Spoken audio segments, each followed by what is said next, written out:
in France, where voting is already underway for its first snap parliamentary election in nearly 30 years. The stakes are incredibly high, with the far right hoping to make significant gains. 2 rounds of voting will choose 577 MPs, who will then make up the new parliament. Most voters would then head back to the ballot boxes for a second round in a week. Let's speak to our correspondent, Step Vaessen. She's covering this election for us. She joins us now from Nice. Step, as we've been saying, a huge amount at stake in this surprise snap election. Absolutely, and voting is well on the way here in Nice, and this is also because it's such a high-stake election. It's been called one of the most consequential elections for France in decades, and also for the whole of Europe. And it's also been called a huge gamble for President Emmanuel Macron. Many say he might have overestimated his popularity, and it's with this election even bringing maybe the far right to power for the very first time. There could even be a far right prime minister. So there are now 3 blocks that people can vote for. The center of Macron, the far left, has created a coalition with all the left parties, the communists, the socialists, and then there is the far right of the National Rally Party of Marine Le Pen. One of the main topics during this campaign has been immigration, so anti-immigration sentiments have been very strong, especially here in this region where I am. It is a stronghold of the far right historically. And we've just been speaking to some voters, and then you hear that one of the main priorities for them is, for example, security. One man said he's been living in Nice all his life and he doesn't recognize his city anymore, talking about the number of migrants here. But we also have been speaking to migrants, people who have been in France for generations, and they now feel that if the far right comes to power, they could turn into second-class citizens simply because of the color of their skin. So it's a very polarized election, and that sentiment is very clear here in the south. Step, given the level of division we're seeing and the way that this election is being run, just how soon will the French know where their country is actually heading politically?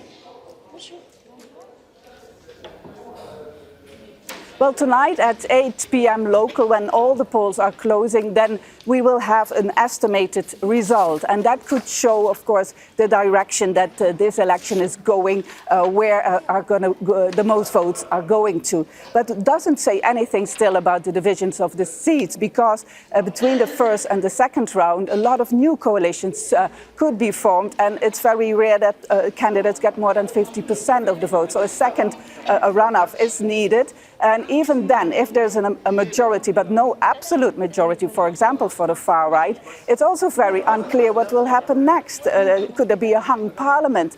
Will there be a technocrat government, or will the same government still be in power? It's all very uncertain. So it's a very politically uncertain time for France right now. Indeed, Step Vaessen, they're keeping an eye on the voting for us in Nice today. Thank you very much, Step. Well, as we've been hearing, snap parliamentary elections are rare in France. Let's take a look at the process. Now, as we mentioned, 2 rounds of voting will choose 577 members of the National Assembly. So Sunday is the first round. Candidates who then score more than 50% of that vote will win their seat outright, but as Step was saying there, that's pretty rare. For most constituencies, voters will be heading to the ballot boxes for a second round. That's set to happen on July the 7th. And overall, if a single party receives a majority of seats in the National Assembly, they'll then be able to form a government. Typically, the president then chooses a prime minister from that largest party. But if the president's party loses the election, the head of state could be forced to choose a political opponent as the prime minister. That's known as cohabitation in France. It could potentially limit the president's powers. And if no party scores an overall majority, then coalition talks would begin to form a government. Well, let's bring in Bruno Cautres. He's a researcher at the Centre for Political Research at Sciences Po. He joins us now from Rouen in France. Bruno, I want to break down this 2-stage voting system for our viewers. So we're in the first round today. As we've been saying, if a candidate wins more than 50% of the vote, there would be no second round. But if there is, that would be a completely blank slate?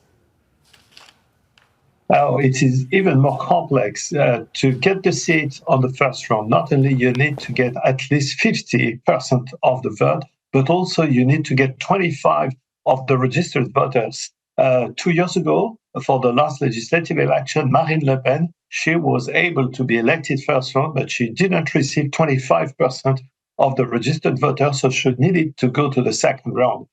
It's a little bit tricky because also two first candidates on the first round are automatically qualified for the second round. And eventually a third candidate could qualify for the second round, providing he's getting at least 2.5% of the registered voters. And it is one of the main technical but also political questions. What are going to do the candidates that will arrive number 3 on today? Are they going to withdraw? Are they going to maintain their candidate for the second round? And obviously, it makes the result of this election even more difficult to predict. So, Bruno, for people who are going to be watching this closely today, when we see the first sets of results come out, how much will that give us an actual indication of what government might look like? Normally, at the majority system, if you are clearly the winner of the first round, it is extremely likely that you will be the winner of the second round. So if on today, the Rassemblement National looks to be clearly in a dynamic, like we did for the European election, that still the Rassemblement National is clearly the leader of the election. It is extremely likely that on next Sunday, the Rassemblement National, the far right, is going to win the legislative election. We don't know if it will give to the Rassemblement National an absolute majority or a relative one. Also, what is going to be for the left on today. So the left has created a new coalition, and also it could be that the left would get quite good results. Well, it's interesting to see because the National Rally, I should say, the newly branded National Rally, is saying that they're feeling pretty confident, and they've been talking about cohabitation as a possibility. If so, Le Pen has already said that Jordan Bardella would be their pick for prime minister. I mean, he's the son of immigrants. He's the face of this new National Rally. Just how much has he actually managed to draw the centre of the electorate in France? Actually, it comes from a very long process. It is not since only that election that the Rassemblement National is clearly winning votes, popularity. The party that was created by Jean-Marie Le Pen, the father of Marine Le Pen, now in the beginnings of the 70s, is no longer exactly the same. They have played a game of normalization, to play the game of French politics, institutions. And I think that 2 years ago, a very significant step was actually done, which is when the Rassemblement National got 90 deputies in the French Parliament 2 years ago. That was a very significant switch in French politics because it has given to the Rassemblement National notability, credibility, and they are desperately looking again for normalization over the campaign for those legislative elections. Jordan Bardella was playing the game that I'm not going to change everything. I will take some emergency policy, but I'm not going to do a big change. The next big change would be for the next presidential election, which is clearly playing the game of normalization of the Rassemblement National. Well, as we see the rise of Bardella and his huge popularity amongst the youth in particular, can you perhaps reflect on how people have been feeling about Emmanuel Macron? I know a number of candidates didn't even want to be associated with his image. The popularity of the French president is in a very bad situation. The average popularity rating is about 20-25, so which is very low for the French executive. And also no one clearly understood the decision of Macron to call for the snap elections. There is incomprehension, consternation. People are still wondering why Macron did it, actually. And the president was absolutely unable to clearly justify those anticipated elections. So the image of Emmanuel Macron on today is clearly very weak. We'll see how all of this plays out in today's polls. Bruno Cautres there, a researcher at the Centre for Political Research at Sciences Po. Thank you so much for sharing your insights with us on Al Jazeera. Make sure to subscribe to our channel to get the latest news from Al Jazeera.